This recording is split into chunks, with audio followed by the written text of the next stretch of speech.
everybody, and welcome to the Apologia Center podcast episodes that we do on Thursdays, where we bring in scholars and just different folks to have conversations with. This is our 41st podcast episode. And I'm really excited because this is someone that I've wanted to have on the channel for various reasons. And one of them, he's a super smart dude, but one of them has to be his last name.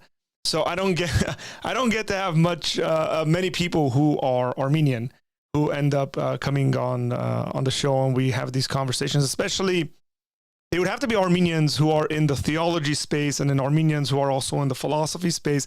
So it just really narrows stuff down, and there isn't a lot of Armenians globally speaking anyway. So I just want to introduce our guest, Dr. Dr Bogosian. How you doing, Chad?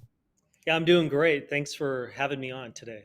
Okay, so when this book, Dr. Mike Austin wrote to me, he was like, hey, would you want this book? And then I was like, yes. So I sent him my address, and then it got delivered. That's all I knew about it. Like, I knew the title. And then I open it up, and one of the first chapters has your name in it. And I go, this is awesome.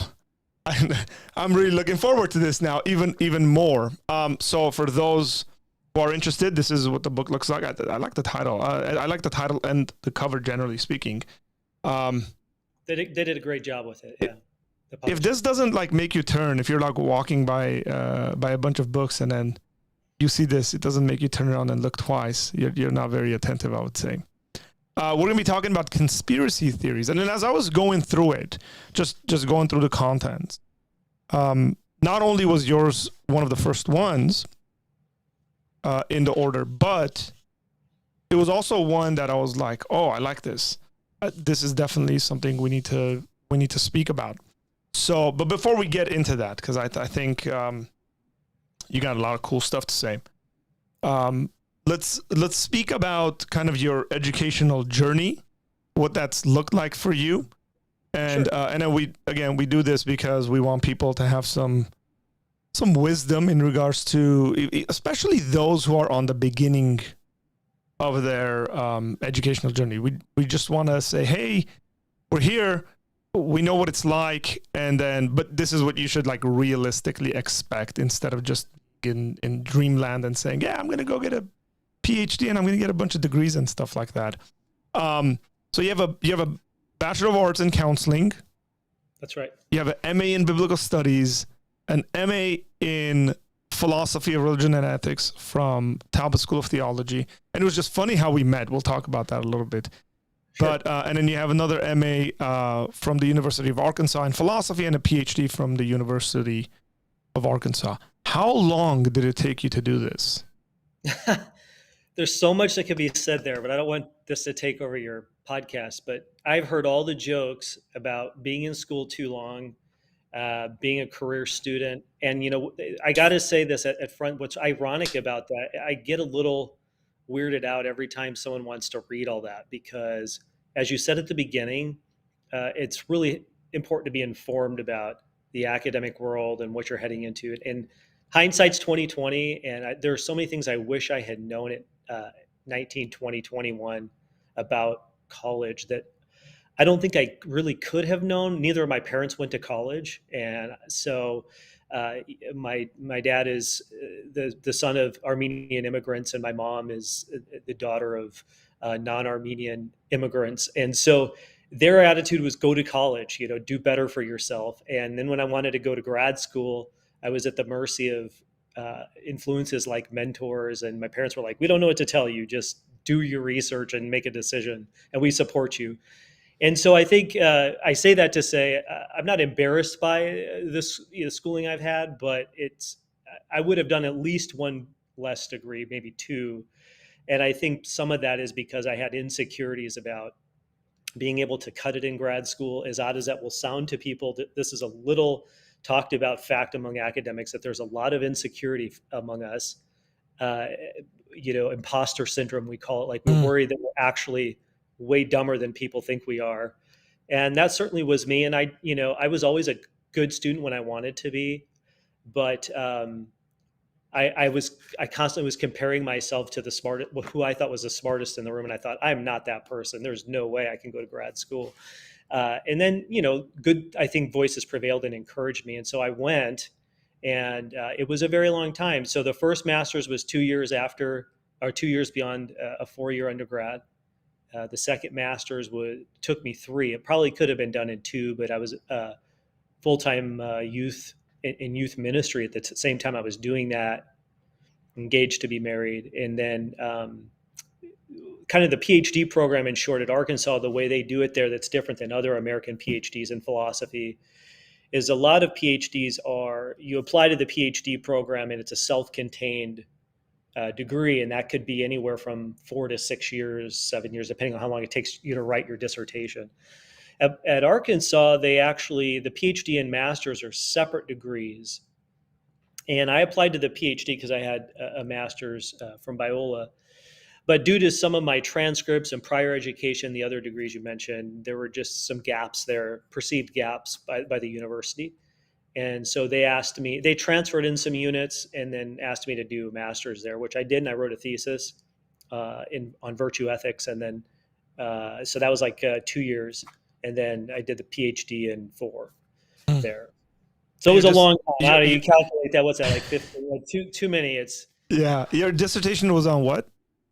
It was on disagreement, the rational significance of disagreement, which finds its way into this article a little bit. Hope we have a chance to talk about that a little, because it does pertain to not only disagreeing like you and me, but expert disagreement, which I mentioned, which I think is really relevant to evaluating conspiracy theories, especially when experts disagree about how to think about the conspiracy theory. Yeah, that's part of why it's the funny thing for me is the way we met is that we were both at a conference. And for some reason, nobody, when I was at Talbot, nobody had told me, hey, yeah, we used to have another Armenian student. And I just, for some reason, thought that might be my head there thinking I was the first Armenian to go through the program. But I've come to realize there was more, actually, which is really cool. But we were at an event, and I think somebody called out, hey, why don't all the Talbot folks come and take a picture, took a picture, posted it online. And then people started tagging each other in this picture. And I don't know, 40 people in it. And then I was like, wait, what? There's an Armenian guy here. And then so I think we Facebook messaged and then met up and then figured out we had all these friends in common. That was crazy.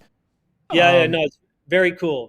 Our times were, I don't know, when did you start there? Remind me. I started 2011. Okay, yeah. So I was gone I finished in 2005. Yeah. So, but yeah, no, I think that's really cool too, and it's so wild to me. Not only the Biola connection, but and Armenians are like this, as we all know, right? Correct. It's not 7 degrees of separation; it's less than that, and everybody's interconnected. So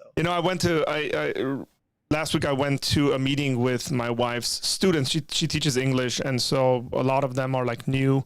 And then especially being in this area, a lot of them are new from Armenia. And then so just people, man, that we just met. And then it ends up hey, but you're from this place in Armenia. And I was like, yeah. And then we start talking. And I was like, dude, we talk a little bit more. We're going to become cousins. I just know it.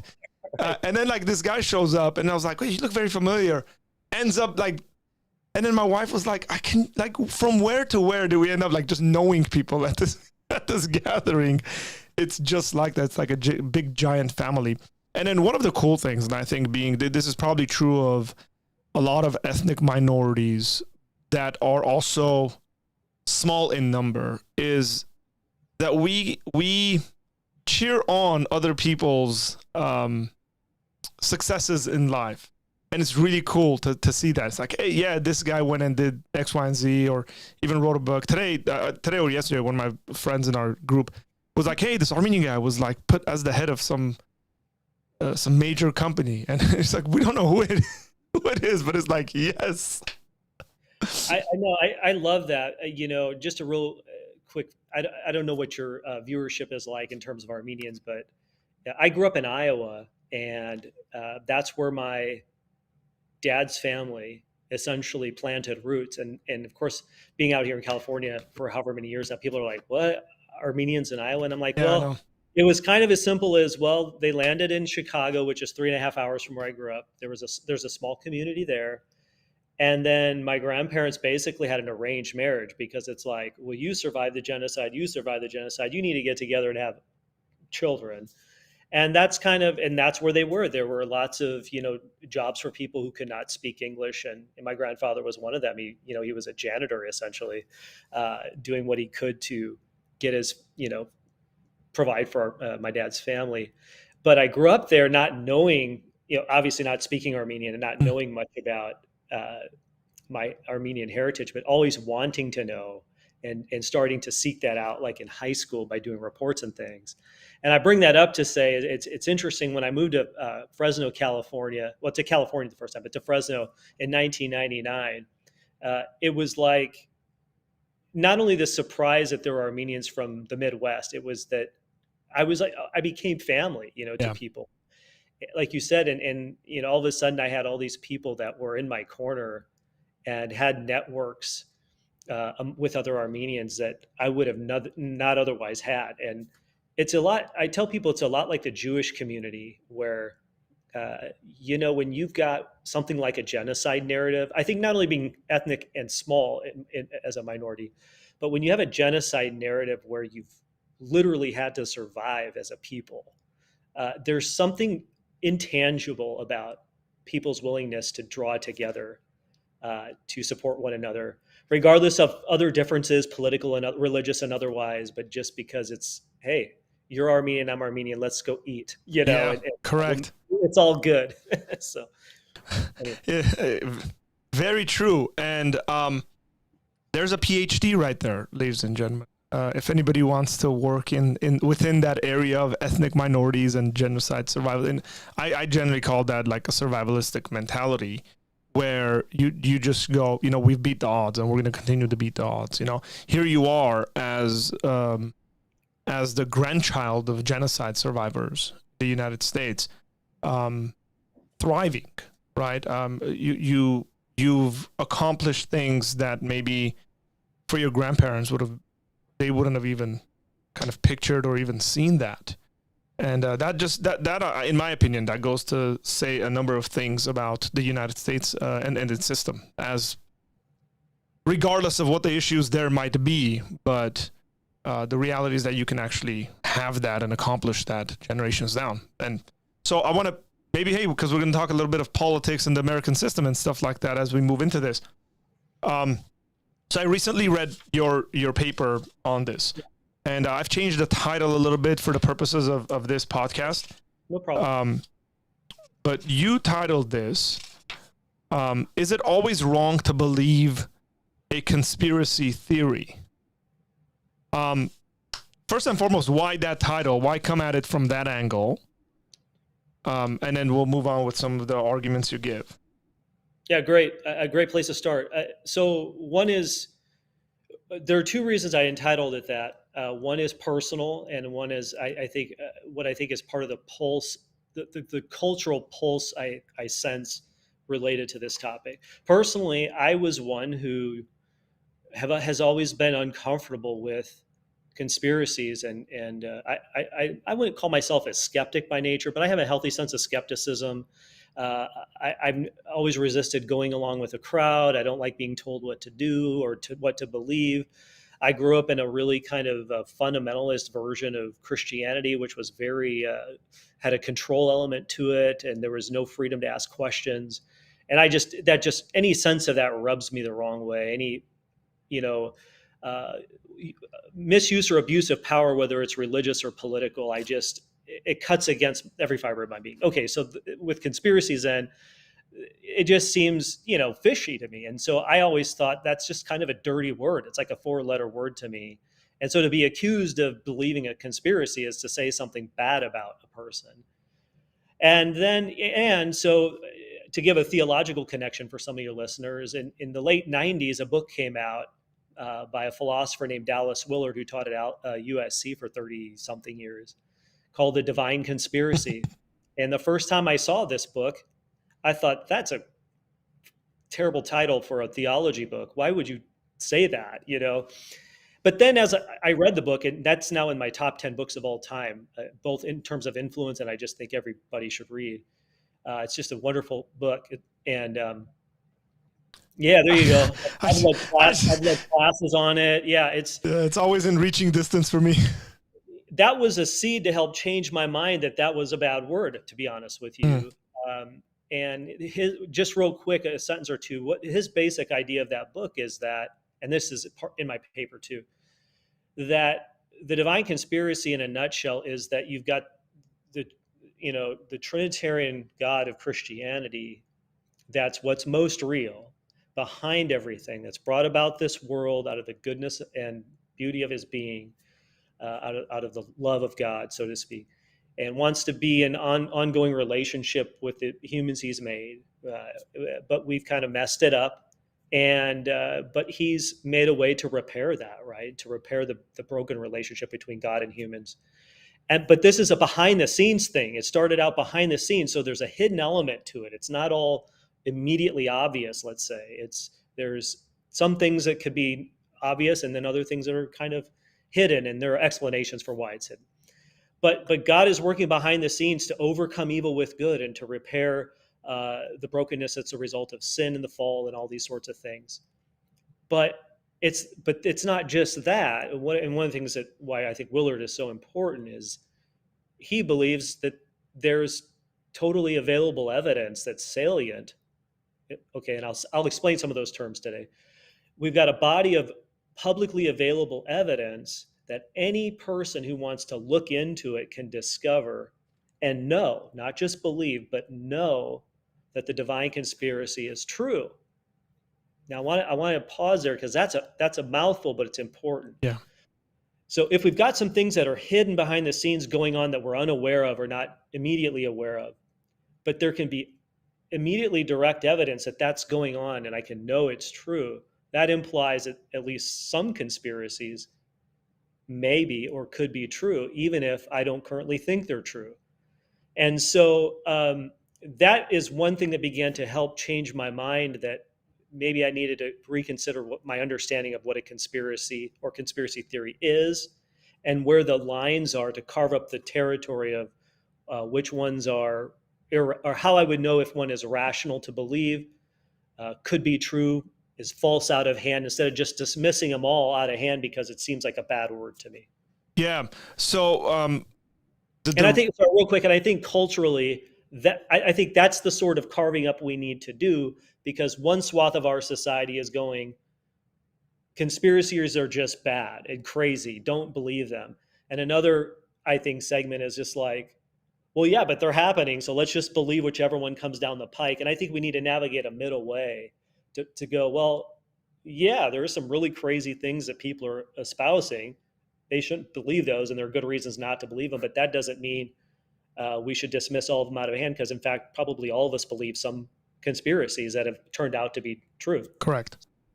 Yeah, and I love having this conversation with you specifically because I think culture matters quite a bit in this, and I mean this in regards to like ethnic culture and stuff like that. So there was a period of time in your family's history where there was a conspiratorial gathering in secret places in the Ottoman Empire, where it conspired to commit genocide against the Christians, let's just say, Armenians, Syrians, Greeks of the Ottoman Empire. That's right. And if somebody was, let's just say, if somebody in the early stages kind of caught ear of it, and I'm sure some people did, and went around telling their Armenian friends, hey, it smells bad, right? Like I think there's something coming, and people would have generally said, no, man, we just got rid of the caliphate. We just got rid of this this is a more liberalizing sort of thing. No, nothing like that's going to happen. And then 2-3 years down the line, that's what's happening. My own family history is my parents were born and raised in Iran. They went through the revolution. They saw the Ayatollah Khomeini take over from the Shah, and then they moved to Armenia during the communist years. And then they saw a lot of weird conspiratorial stuff there. And having heard a number of these stories, I always say it gives me a healthy kind of sense of doubt towards the government, generally speaking, because I heard stories like folks saying something against a political leader under communism and then just like disappearing 2 days later, and they're exiled to Siberia for 30 years just because they said something like Stalin's stupid. These are normal stories that I grew up hearing. And so therefore, you kind of become a bit more, open to believing things. And I think it's Americans generally, and I mean this in all the good ways, okay, are naive to these things because we haven't had these sorts of abuses of power in the United States. Generally, the systems worked well. People have been trustworthy. Elections have been fair.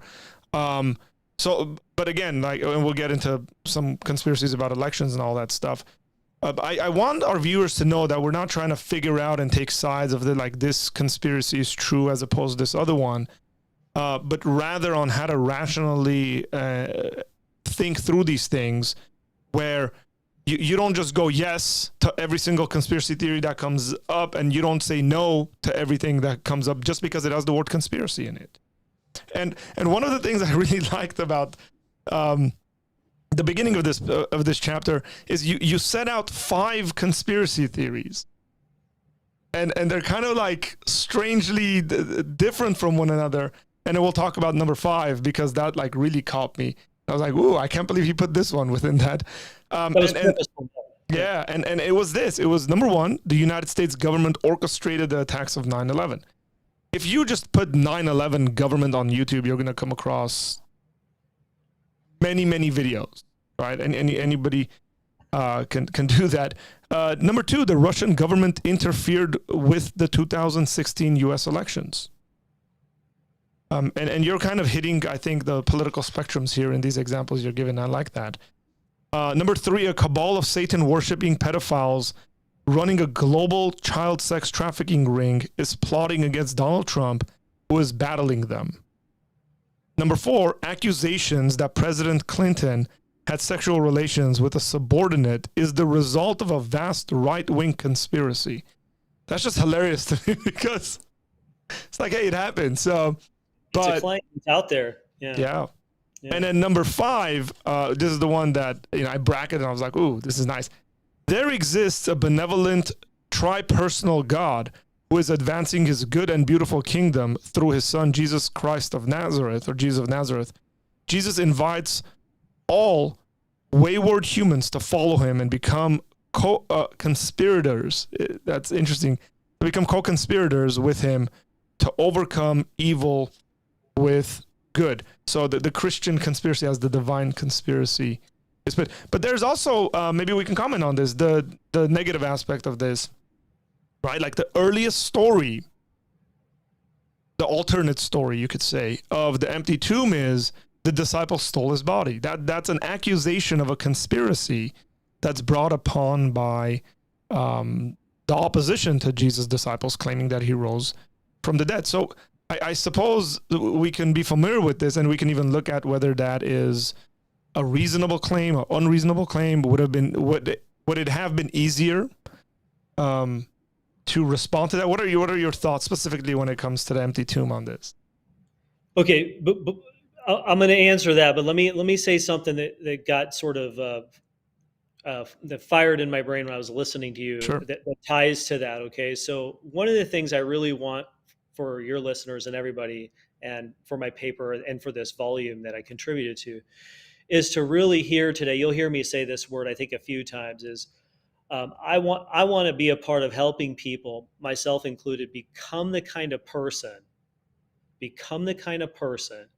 who has healthy habits of mind and heart. Okay, healthy habits of mind, intellectual habits, where when looking into considering claims like these that are made. And so everything you read off, just to be clear, those are not necessarily indicative of my views. Those are just examples, right?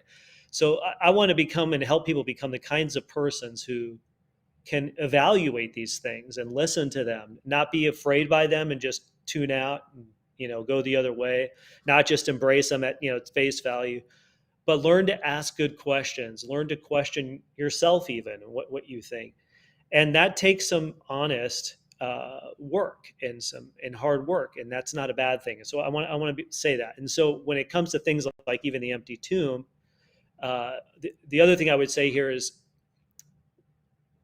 conspiracy. Again, I used to think is a bad word, but we all are very prone to explain, and I say this in the paper in another way, but prone to explain the beliefs of others that we find to be outlandish, implausible, a little strange, to attribute something hidden and whatever to them, and that often is not a good starting place in terms of critique, in terms of critical analysis, because it may be true, but what we want to do is ask things like, well, what's really going on here? What are the available interpretive options or explanatory options? And with the resurrection, I think is a great example. I'm glad you brought it up, because right away you see people there going, well, okay, here are some interpretive options, right?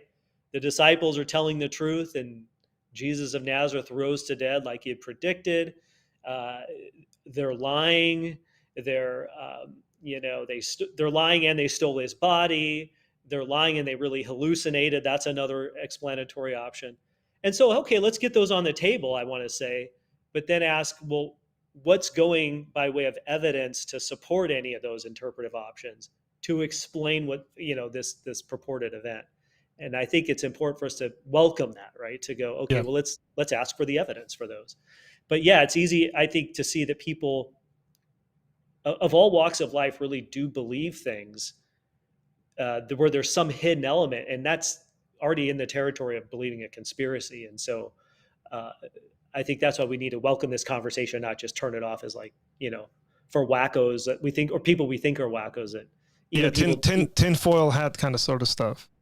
Yeah, this comes Yeah. up in like my world religions class. I had a very devout Muslim in my class this semester. And he often chimed in, and he was saying things like this about how outsiders to his faith are often doing this about Islam. When Islamic people will talk about their own kind of religious experiences, people will dismiss it and they'll say, well, there's some weird thing going on behind the scenes. It's manipulative. And he's like, well, look, I just think we need to have, he basically was agreeing with what I'm saying here, is like, we need to take a kind of an evidential approach uh, to evaluate whether their claims are plausible. And I think that's right. Yep. And then it might turn out that they're not, so. That's right. Anyway, go ahead. So you have a definition here of a conspiracy theory. It's not an exhaustive one, but it gets the conversation going, which is a conspiracy theory is usually a set of claims that offers an explanation of alleged facts or events by pointing to its underlying hidden causes. That's right. Does it matter how big the group is that would believe this, or even that would be accused of this? Because usually it has to do with it. I often ask when they say, oh, they did this, when people say, oh, they, and I go, who are these they? Like, we want to know who they are, right? Oh, they planned this. Can you tell me who they are? Because that would help. If you think it's, let's just say a U.S. history kind of reference. Say it's Watergate. It's like they. So who's the they?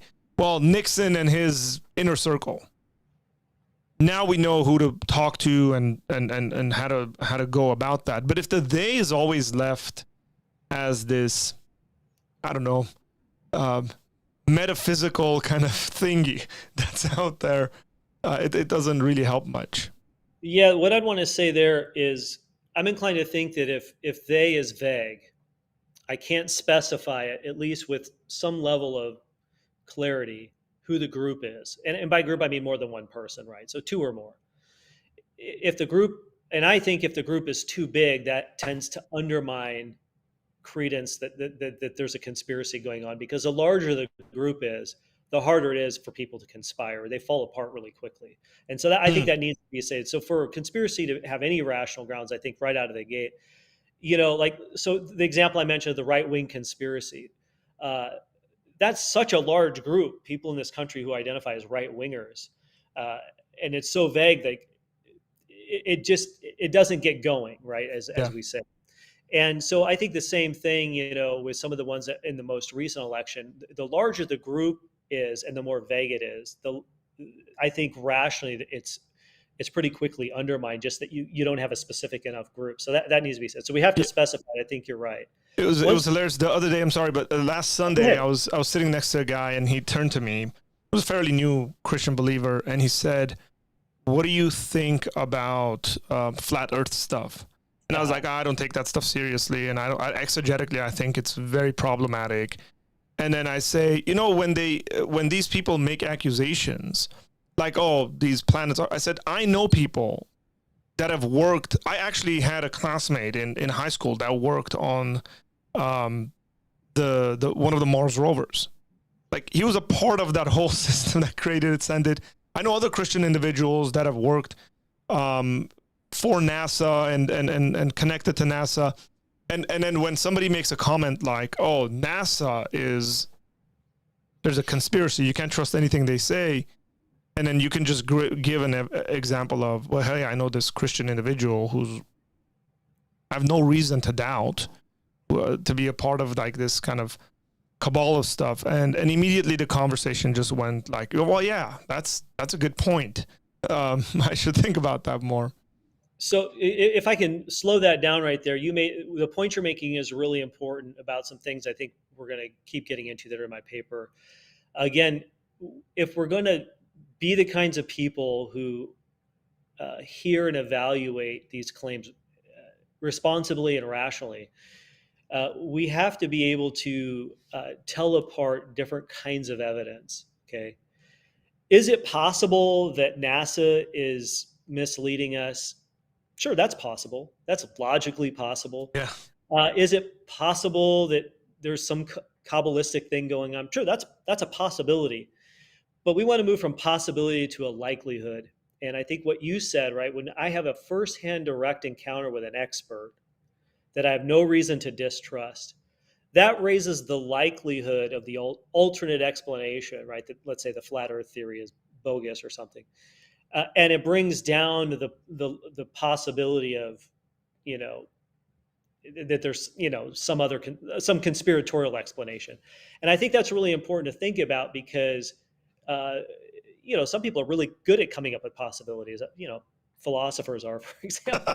But again, just coming, so we got to be careful here to go, well, yeah, I think we can grant that it's possible, but we want to move into likelihood territory to raise the level of uh, as we say in philosophy, credence or trustworthiness, that the belief is likely to be true, above 50% likely.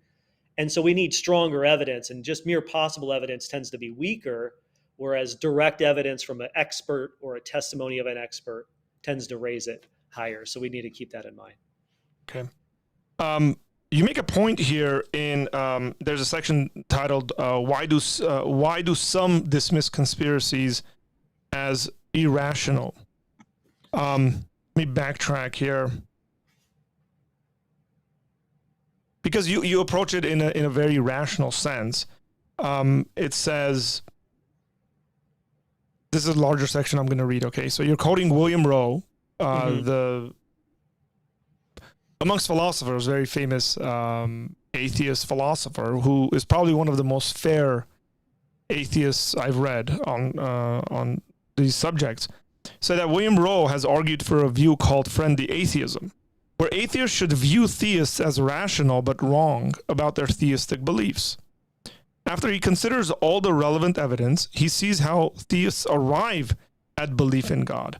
However, he has good counters to the evidence as well as good reasons to believe in God does not exist. In light of the available evidence, he views his opponents as having false but rational beliefs. And then you say, might we view those who believe some conspiracies the same way? So let's kind of maybe break down, as a philosopher, would you please break it down for us as to how you could believe someone has a false belief, something you don't agree with, something you don't think is true, but also is rational at the same time? Yeah, I'm glad you're hitting this. This is a really important distinction I'm making, and people might disagree with me. Actually, Roe, and where I'm taking this from for the person who likes to chase these things down is this is from a really influential paper he wrote. I want to say late 70s, early 80s, called "The Problem of Evil and Some Varieties of Atheism." The Problem of Evil and Some Varieties of Atheism. It's an excellent, excellent paper, and I agree with you 100%. If you want to read an intellectual atheist, read William Rowe. It's way better than the popular atheism of the last 15 years. He's very fair, but he's going to go after it. So here's what he's saying. And I would say there's a version of what he's espousing called friendly theism. And that's what you picked up on in me, in my idea. So the idea here is this: how do you have a false belief that's rational? Okay. And I want to be very clear. He is not, and I am not espousing what is often called relativism, that you can believe anything you want and all beliefs are equally true. So the distinction here is between truth and rationality. Okay. Truth, if you have a true belief and you have good evidence to believe it's true, that would also be rational.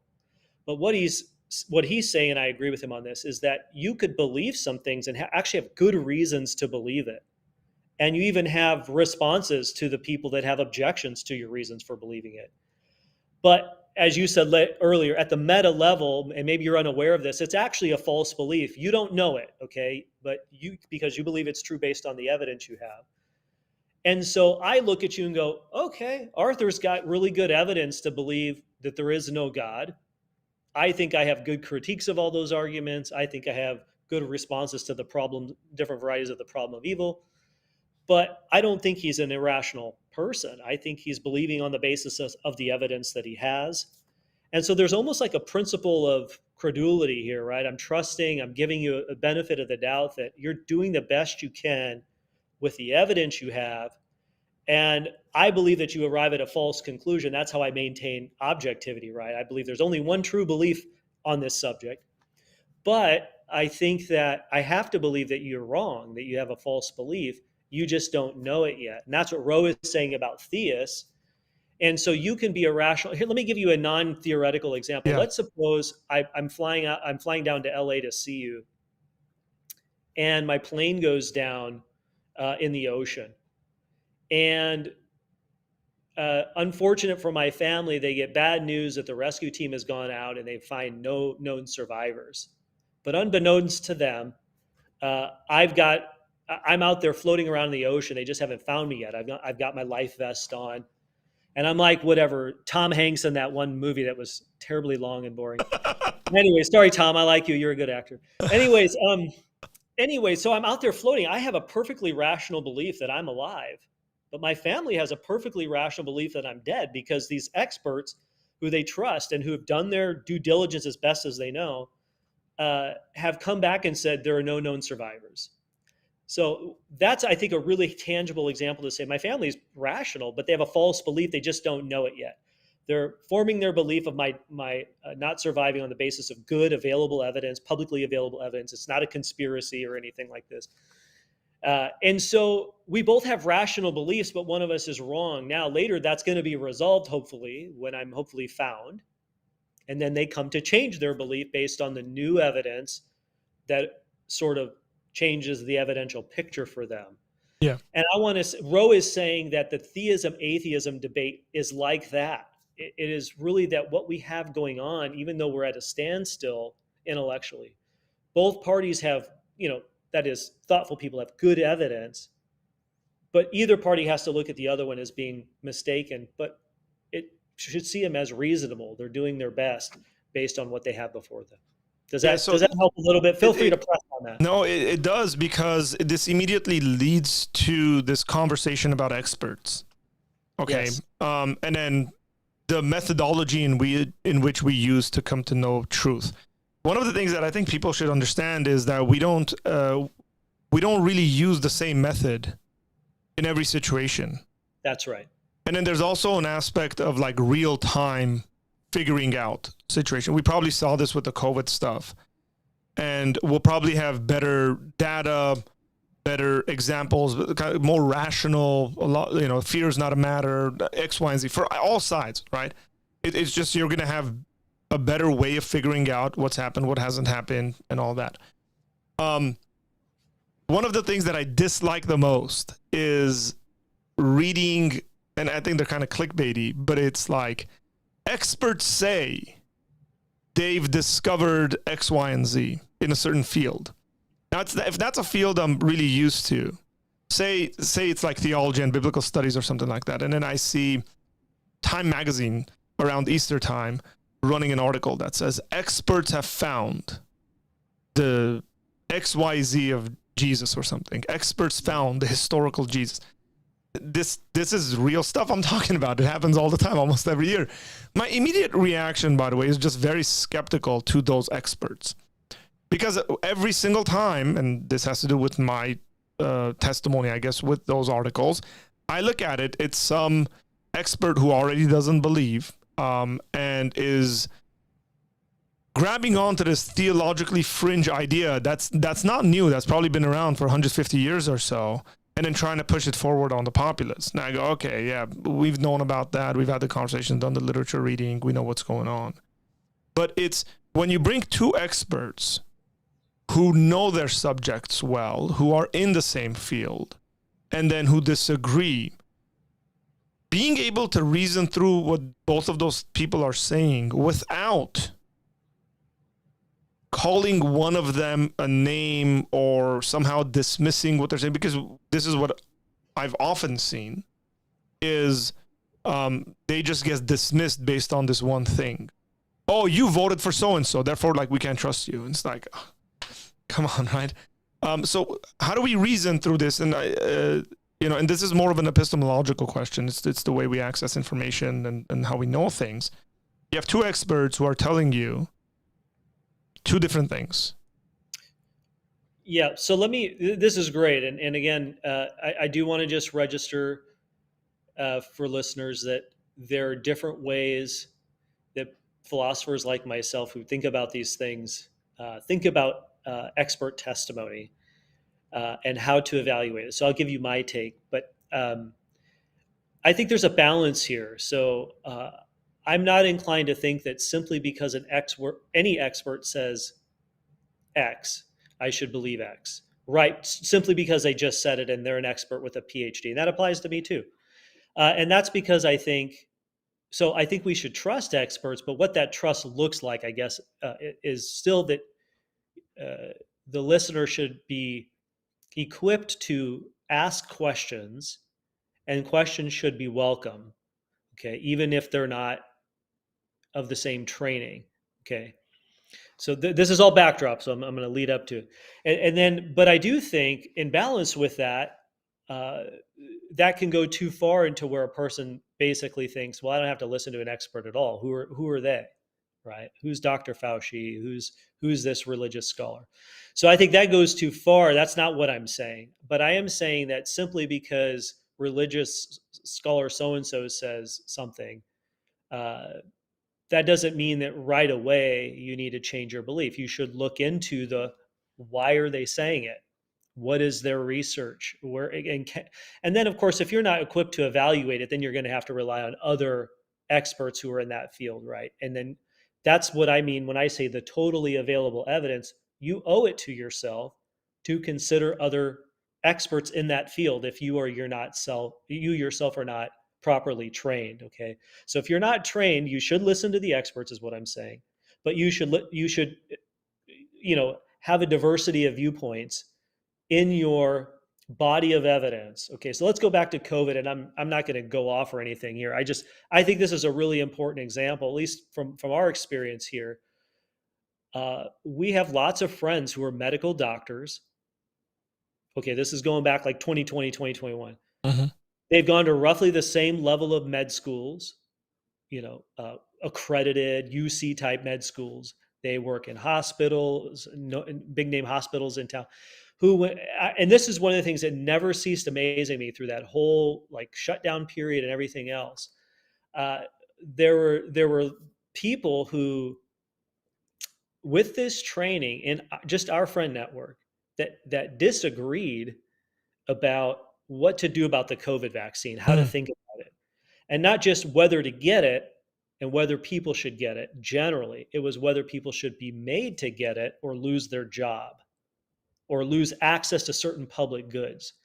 And I think that's an important example here, regardless of where you fall on that divide, because what you essentially had here, and I listened to different talks from people that understood, like, all this stuff from, study diseases and these sorts of things. And that's not my field. So I'm not going Yeah. to pretend.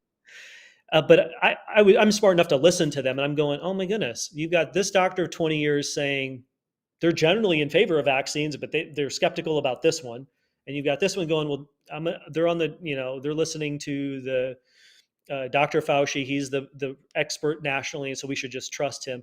And so now, what do you do? And so I'm inclined to say you got to take all that into account, and then make the best informed decision, all things considered, that you can in light of expert testimony, because what you have there is a classic example of expert disagreement. And I don't know that I want to say they cancel each other out, but it at least should give us rational pause that this is clear, cut and dry, that one is obviously right and the other is obviously wrong. In fact, I think Roe's label here applies. It's like, well, they can be rational and wrong. They're all looking at the same studies, right, from the same journals that were coming out at the time. But they infer different things on the basis of that evidence. And so then what that puts us in is a position to go, well, who am I going to listen to and why? And so I think you could have in that case rational grounds for disagreeing with certain experts who are pushing, let's say, and I had colleagues like this. So like where I work, where I teach, if you wanted at a certain point in time, you had to get the vaccine to be back in the buildings to teach, or else you had to stay teaching online. And I had even some science faculty at my school who were not wanting to get the vaccine. And so there was a cost to them for a period of time, right? But they had their reasons, right? And they had their experts that were equally trained. And so I'm going to say that person's as rational as the person who thinks that they have a crazy view and believes that they should just get vaccinated. But one of them has a false belief, and maybe we don't know yet, or we will never know who that is. And that's the significance of that distinction. Yeah. So it seems to me that it's very important for the individual person, because we all have different trainings, and I mean that in the most diverse way possible. Because you don't have a professional degrees or anything like that doesn't mean you're not trained in something. If you've done something for the past 25 years of your life, you're trained in it and you're an expert in it, right? I mean, you might not have degrees in mechanical X, Y, and Z, but you're a really good mechanic. And I bring my car to you and you go, hey, this is what's wrong with your car. It needs to be fixed. And I go, nah, I don't trust you. Like, no, you should probably listen to me, man, or else you could potentially die on the road. Well, what I'm going to do is say, there's a couple of things I can do. One of them is go ahead, change whatever needs to be changed. Another one is I would prefer to take my car right now. So let me tow my car instead of driving it so I don't die, just in case. Let me tow my car to another mechanic and get a second opinion on this. You get this in medicine all the time. People get diagnosed with all sorts of stuff and they go, I need a second opinion on this. Or they both agree I have this thing, but the treatment plan, I need a second opinion on. Like, it is completely fine to do. But individually, what we need to do, I think, is develop and build up the intellectual virtues, you could say, or abilities to reason through those things. So even for me, like you said, the COVID stuff, I don't know medicine, and specifically, it's not even medicine. It's you got to know viruses, and then know how vaccines are developed and so on and so forth. So I listened to a number of individuals during that time period. Like I remember listening to a podcast that was pretty thorough from an interview with a guy who worked on filters for a living. This is when the whole conversation about masks was going on. Interesting. He was like one of, I don't know, there's maybe like 4 or 5 places in the United States where they work on this sort of stuff. And he worked at one of them, and he happened to be a Christian. And so he was essentially commenting on this stuff. That's what he does for a living. And I'm like, okay, cool. Like, does it work? Does it not work? That seems overly simplistic. Like, how much does it work is probably the conversation you should be having.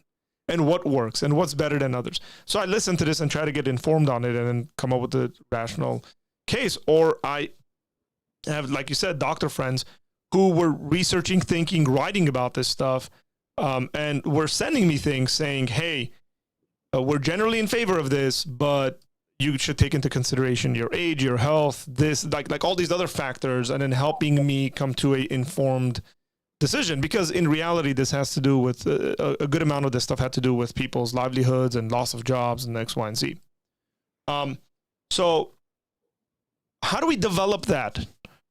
Other than somebody like becoming a philosopher and doing that well, and not everyone's going to be able to go and study epistemology. Or, like, sort of, what are maybe some practical ways people can develop this intellectual virtue, I suppose? Yeah, great question. So I want this to be out of the clouds and for the streets, so to speak. And it really is. Yeah. Okay. So and all of you got to keep us philosophers, demand that of us. I think we owe that to the public. Is that, there are certain kinds of intellectual traits that every single person can and needs to develop. And I think we are doing it either well or poorly, even when we're unaware of it. I'm doing this with my kids, right? And of course, I'm a philosopher, so I think of it in these terms. But I think most parents are, right? When you're demanding of your kids to provide explanations for something that happened, why is your brother or sister bleeding? You're asking for an explanation, right? Well, I don't know. They're just bleeding. Well, okay, that's not going to work. Okay, but so I can give you a technical explanation of all that, but you're asking them for evidence, right? So here are some things that I think we can all work on. We can work on figuring out what sources of evidence are good sources of evidence relevant to the subject matter. You said this point; it's a good one earlier. And I tend to agree with this. I think we got to give ourselves some grace to take things case by case based on the subject matter. So the sources of things that count as good evidence in mechanics or in medicine is going to be a little different than what it is in philosophy. Mm. Okay. And that's okay. That doesn't make one right or wrong, good or bad. It's just what it is. If you're in the court of law, if you get called to be on a jury, a testimony is going to be one of the central kinds of evidence, right? So here are some sources of evidence: perception, experience, testimony, memory, conceptual insight. This would be like all bachelors are unmarried. And then intuition. Now that's different than a feeling. Okay. Intuition isn't like, I get tingles and so this has got to be true. This is like a cognitive thing where I immediately kind of sense that, okay, here's one. You mentioned this movie earlier to me about human trafficking that's Mm-hmm. out. I haven't seen it. I don't know if I will. I don't think I need to see a movie to immediately know that human trafficking is wrong and evil, Or that it happens. or that it happens, because I've met people who have come out of that, right? But when someone, and I talk about this in my ethics classes, I describe human trafficking. We actually have a mall in town that's a hot spot for recruiting for human trafficking, and most of my students don't know that, and I didn't until I discovered this.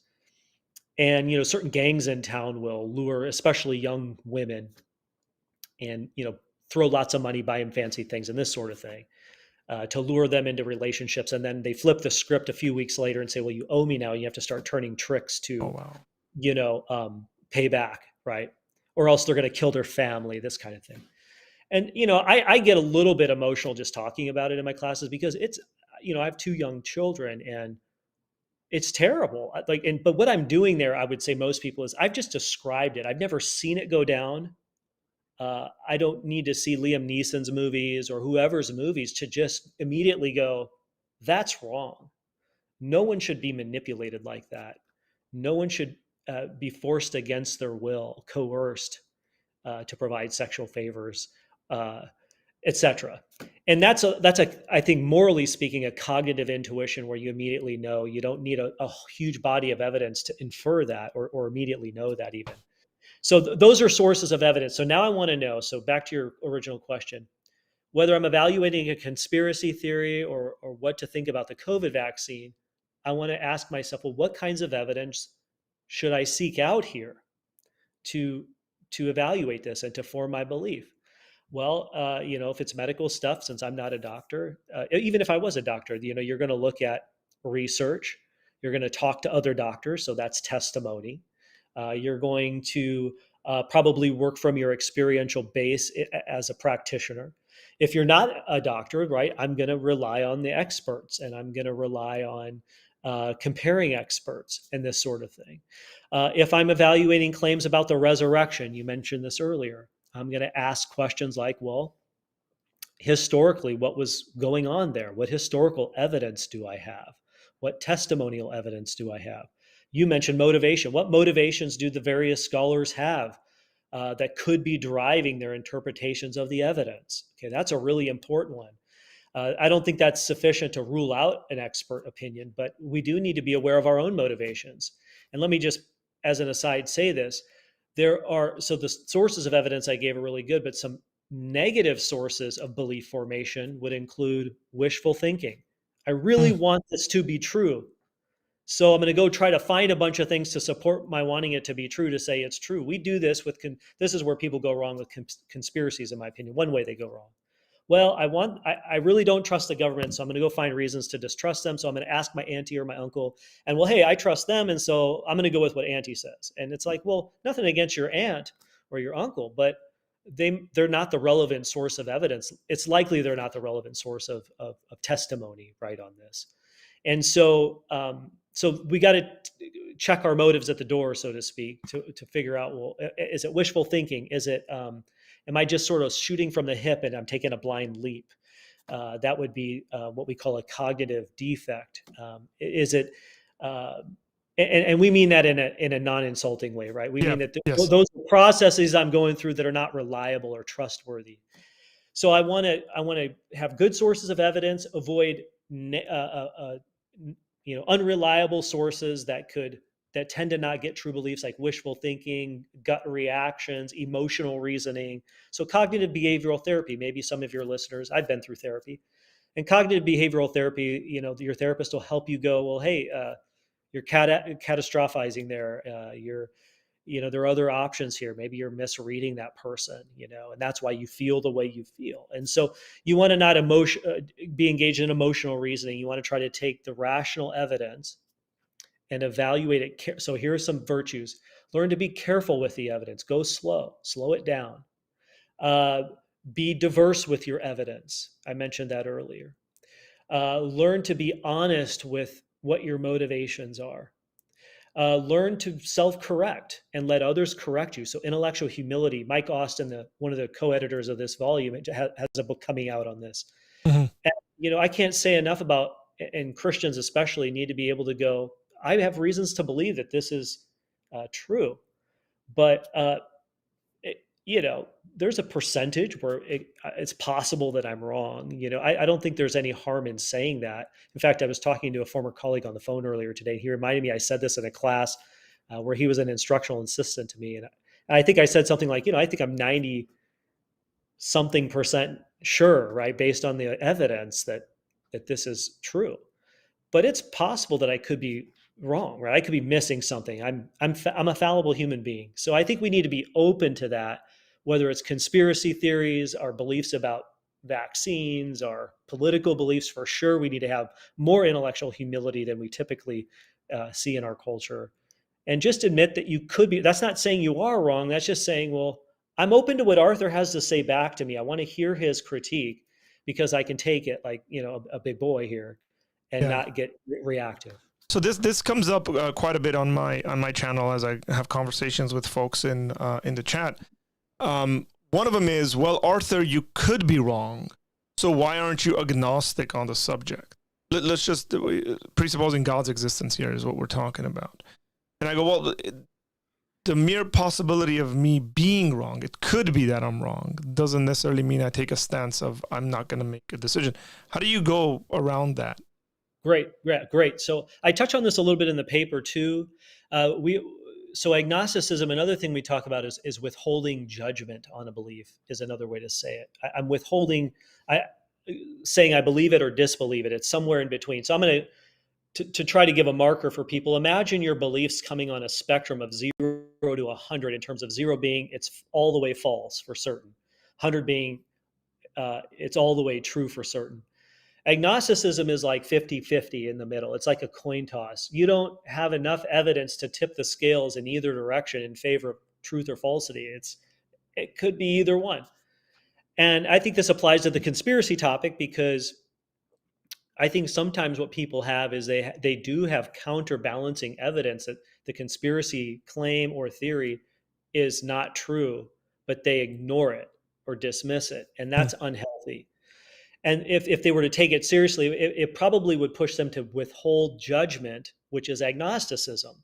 Okay, and that's more than you could be wrong. Okay, so being the possibility of being mistaken, I would say on many things is there. Um, in fact, I'd be willing to say this might sound crazy to some people, but I think I could be wrong about who my parents are. That's not a knock at my It's parents. I no, love them. it's in the book. You give an example of like if people wanted evidence of like you being born in a certain place and all this stuff, like what do you really have to go on? Like a Okay, birth certificate? let's change that to where I was born. I look just like my dad, so that's a hard sell. But no, let's suppose my parents were devious people and they systematically lied to me my whole life, but I didn't know it. They even furnished a document called my birth certificate that says I was born at Mercy Hospital in Davenport, Iowa, on this day at this time, and we're your parents. And there are stories like this actually, right, where people were switched Yeah. accidentally or on purpose, right? Okay, but let's suppose it's worse than that. There's a systematic deception. Now, is that possible? Sure, it's possible. And that's, I think I'm drawing that connection to the question you asked, what people would say about your Christian beliefs or about your political beliefs or whatever. Well, it's possible that I'm mistaken about where I was born, but I think the possibility is so low. What I would need to raise it to a likelihood is that I would need to see some counterbalancing evidence. Let's say one of my siblings furnishes an alternative document that looks legit, that's like, no, you were born at this hospital in this town, and you're actually this old, not this old. Then that would be what I call in the paper direct counter defeating evidence that would undermine what my parents told me. And so to tie it then to your Christian belief, I think what you need more than the mere possibility that you could be wrong is you need something stronger. You need something that would, I'm guessing for you, be strong support that that the resurrection is untrue. You need strong evidence that Jesus wasn't a real historical figure. You need strong evidence that some of the core claims of maybe what I would call Nicene Christianity, right? So mere Christianity is that those are false. And you could, in theory, get that, but until you have that, you are justified to believe on the basis of the evidence you do have that you're greater than 50% likely to believe that those things are true. I think that's how I would explain or to someone when they ask you that. And Yeah. so, yeah, go ahead. I'm sorry. I was just going to add No, to that. finish So, it. if you take all these things into account, all the scholars on these topics, and I have a former student right now who was raised in a Christian family. Uh, when I had him as a student about 6 years ago, he was a very committed, sort of Richard Dawkins atheist, but a great student. And we're friends. We've been friends since he took a few classes of mine. He would call himself an agnostic now on the God question. And I don't think he'd mind me sharing this. He runs a podcast called Reason Through, and people should check it out. It's really good. He does a great job with it. Reason Through podcast. But he is open about this, and there are certain things that have moved him from the 0 to the 50, and it's things like objective morality. I mean, he's convinced that some things are just right and just wrong, and that's really hard to square for him and others with this idea that the universe is a purposeless blind accident, right? But he's not convinced by the arguments for God's existence that that's the best explanation. Okay, so that would be an example where he takes everything into account and he lands at 50-50. William Rowe was like that's for part of his career, but Paul Draper, who replaced him at Purdue, is like that. Is an agnostic on Mhm. theistic belief. So I think what your friend who asked you the question is doing is they're actually not. That's not agnosticism, in my opinion. That's just raising the possibility that you could be wrong, but you could be wrong on all sorts of things in that way, but that doesn't push you to being agnostic on those things. Correct. So you spoke about intuitions a little bit, and you spoke about the movie. like experiential intuition. Like you walk into a situation and something happens and you go, that's sort of fishy. How much, and I'll give you an example because this is floating around on the internet. And I suppose in the next number of weeks, this is going to become a lot more spoken about. Okay. That's my prediction. I think this subject's going to become a hot topic soon. If it already isn't. So this movie that just came out is dealing with specifically human trafficking, but more specifically child trafficking. It's based on a true story. There's interviews with the guy, speaking on various subjects, right? And then for some reason recently, certain news networks have come out and try to kind of discredit the movie because of political stuff. Oh, this is right-wing X, Y, and Z. It seems to me that predominantly the people that are in support of the movie, Sound of Freedom, by the way, is the movie, in support of the movie and speaking about the movie tend to be more on the conservative religious side. Okay. And immediately my intuition says, why? Why come out and make this an issue of who made the film or who's acting in the film or who's talking about the film or whatever like that? If somebody came up with a movie that was completely made up, let's just say, about modern day human slavery, right? Like specifically very, very low wages, we would qualify that within that category. And then some conservative, ultra capitalistic, whatever, group of folks came out and said, oh, this must be a part of that whole socialist communist agenda and stuff. My reaction would be the same. My intuition would be, if this stuff's happening, like we should be thinking about it and caring about it at the very least, and then see if there's ways we can somehow mitigate it, whether it's laws, whether it's personal, whatever it may be. But it puts a distrust in my heart immediately towards you if your initial response or something is, don't watch this, it's bad, it's trying to make you lean this way. Like, that's what I mean. Now, I can't give any justification rationally to that. What I would say is like maybe an experiential kind of intuition. I don't know how to phrase that, or emotional awareness, where you go, that sounded weird. That explanation doesn't fit what we're talking about here. Yeah. So to start with intuition and work back to your example, and then I thought of another example too that I think it ties in here. But so I think intuitions, if what's going on with you is that can be evidence, one kind of evidence, but maybe in this case, what you do, like I think I hear you doing, is asking yourself questions about, why does this bother me? Why do I tend to think this is strange? And I think what I'm wanting to encourage people to do is when you start doing that, that's good, and you want to now seek out more evidence in addition to the intuition. And that would apply to the moral example or earlier. I think it could. So I don't want people to hear me saying sometimes, one source of evidence is enough, right? But if I'm a responsible knower, a responsible inquirer, I'm open to more evidence on the topic, especially when it's this significant. And that's the significance of Roe's ship example that I mentioned in the paper. It's that, when you're talking about, like in this movie, let's say, I haven't seen it and I'm not tracking all the ins and outs of the public debate right now, but the children's lives at stake, or anybody's humans' lives are at stake, and well-being.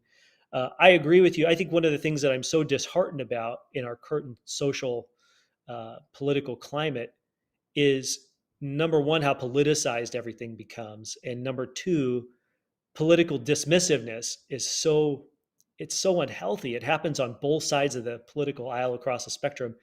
This sort of reasoning that, well, it came from this. It's really, in my opinion, a form of the genetic fallacy. It came from this side of the aisle, so therefore it's suspect. And it's like, well, at the end of the day, there's an important thing to where it came from isn't of ultimate importance. It may have some value. I'm not saying it's unimportant altogether. But I want to now go, okay, well, maybe there's something going on here, whether it's the news outlets commenting or who made the film, and gather enough evidence. And then, and again, this is me, and I'm open to critique on this, but I think what we need in this cultural moment is for people to try to cut through this unhealthy social political kind of labeling, what I call a label dismissive strategy, and go, okay, what's really at stake here? Well, human trafficking is is an important matter, and I can remember thinking this even when I watched films about firearms, for example. And Mike Austin's written a book on that I contributed to a symposium on, and he and I have some differences about firearms and so on.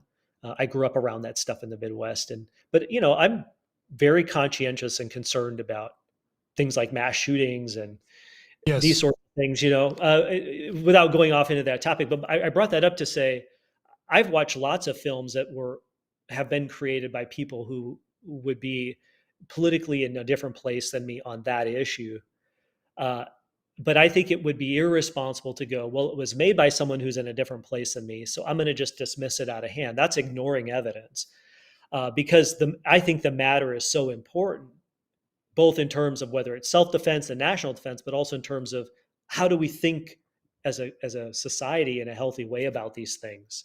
Um, and so I think we owe it to each other, right, to expose ourselves within reason and within your own sensibilities to things like these films, because a film is trying to do something like raise awareness and bring attention to move I think when properly done, move our moral sentiments to be like, we can't just act like this isn't happening.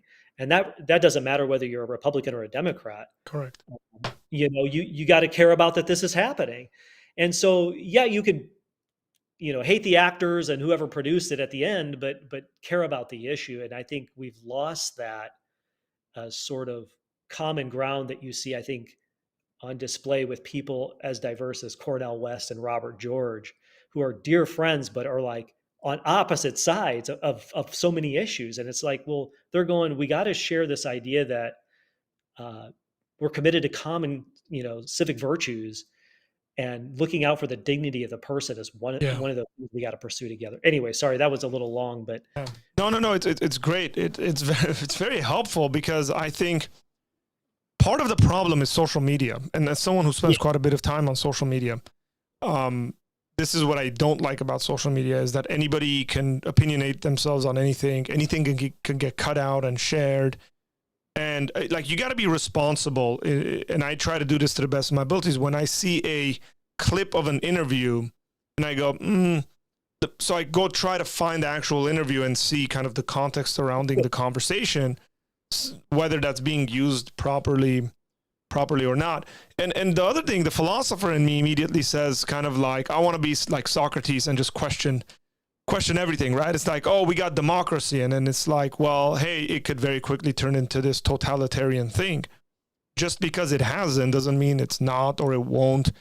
We've seen revolutions and counter revolutions all throughout history. And I think that's very important when it comes to the discourse and the conversations we have in the United States. A lot of times people go like, don't criticize the system because it's worked. And then my response is, I have no guarantees whether it's going to work continuously, right? It's kind of goes back to this statement that's attributed to Ben Franklin, who said, we've given you a republic if you can keep it. And then systems change and develop. And I think, again, this goes back to heritage and cultural heritage of seeing things being done really well and then immediately falling apart. And like, I remember the financial crisis, the financial collapse when communism fell in Armenia. Like, I remember people just like panicking because their money in the bank just became nothing. It's like, right, what do we do? And then, so like, that's always there. Like, why believe? It seems to me that it's irrational even to believe that won't happen here. Why? Well, because. Go ahead. Yeah, no, just the why goes because, Well, if I may add this, and I think this is appropriate for your podcast, is that systems are not just systems don't occur in a vacuum, right? Like a political system. A person's view of human nature really is significant to inform how you think about things like trusting a system when it's persons, right? Human persons that are guiding, directing, tweaking, manipulating, using power within the system to guide that, right? And so this is where I think we have a fundamental, if you will, conflict in our culture. Is not just about systems. We talk about it that way, but it's actually a conflict of visions of what human beings are. Mm. And if you think that we're basically good, okay, and all we need is the right system to engineer that goodness to perfect, bring about utopia, well, then that's going to lead one sort of way. But if you have some view of human nature that there's something gone wrong that runs through the heart of every human being, even if that's not religious in nature, there's just some moral uh, waywardness, let's say. And that shows up in not all of or many of the world's religions, but even in certain uh, versions of secular ethics, is that something is gone wrong. It's going to be explained different than it would be on your podcast, probably. Correct. But that leads to a very different vision for what you expect from and hope for from system, like a governmental system, because, well, it wouldn't be a surprise that there's corruption and even conspiracies in a government where we've got human beings with something not right who are part of the problem, and I'm part of the problem and you're part of the problem. And so that I think is the conflict of visions that we have. And I think what we need is more of a conversation like that in our culture that would be very healthy, because then that takes it, as the word you use, as worldview, it takes it to the worldview Correct. level where we're going, okay, well, we got to get that right, as opposed to trying to get the system right. We could still work on the system, but we really got to think about, okay, well, who are you and who am I, and what kinds of person should we become if we're going to, I don't know, for lack of a better way of saying it, make progress. And I mean that in a generic sense. Yeah. Uh, So yeah, because the subtitle to the book is Christianity and Conspiracy Theories. And I suppose maybe one of the things that comes to the level is like, why is it? And this is the introduction to the book has a situation where Mike's sharing about a Christian that he came across that believed in some wacky conspiracy stuff, and he's like, that broke my heart. And that's the same reaction I have when people especially come on and they're arguing for God's existence. They're trying to have conversations with non-believers, and then out of nowhere they'll be like, no, the earth is flat. And then I go, no, it's, number one, it's not. Number two, you're not helping the conversation, and you're hurting it quite a bit. And then I'm seeing how even that sort of reasoning is harming your own life in all sorts of ways, and maybe just not even trusting individuals around you or something like that, like family members. But it could be the case, maybe in a more positive sense, that the reason Christians believe or are more prone to believe in some of this stuff is because they come to it with a preset condition, let's just say a presupposition of people are evil, they do evil things, and I wouldn't put it past people to think in conspiratorial ways and do conspiracies. So that's there. But you mentioned something in your article that has to do with positive conspiracies, like conspiracies that we found out were conspiracies, but to a good end. Can we comment on that a little bit as well?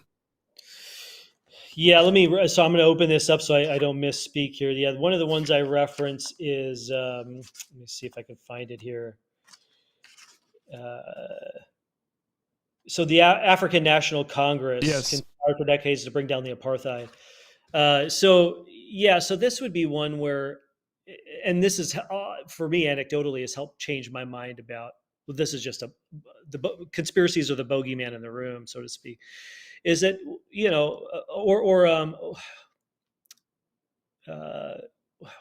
the theologian that helped bring down Hitler, Bonhoeffer. Bonhoeffer, yeah, there you go.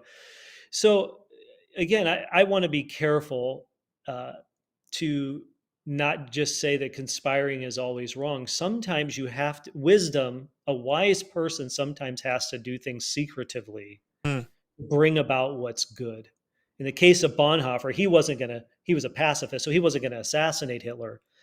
But this was from what I understand of his story, was a change of conviction for him, that he was willing to be a part of helping bring him down and being part of the conspiracy, because he thought, this is just, this is terrible, this is atrocious, and it's not, in his view, God's will, and it would be actually wrong for him to not participate. So yes, so conspiracy is used towards good ends, but that's really important. I think the distinction we see between those examples and what you cited, and even I experienced in certain religious communities in the last election, was some people, and this was even family, friends, and not just in religious networks, but in family networks and so on. So there's some people who were just so quick to, it seemed to me, the more wild the belief and explanation of what was going on was the one that they were always inclined to believe, and really quickly, without asking any questions.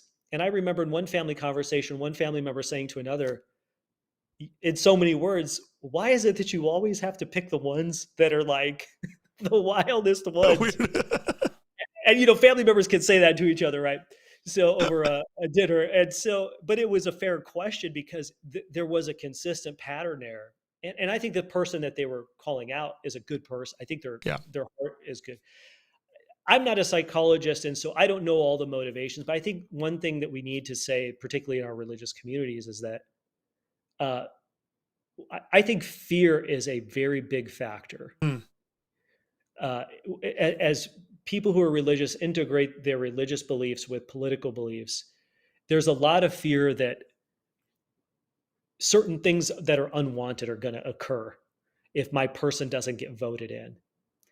Now, again, here we go. Is it possible that that could happen? Sure. But I think you got to nuance that and say, let's not be as trusting of, we can have a healthy distrust, but at the same time, we need to seek out evidence. And again, for your listeners, right? God doesn't want people functioning on the basis of fear, but of power and love and a sound mind.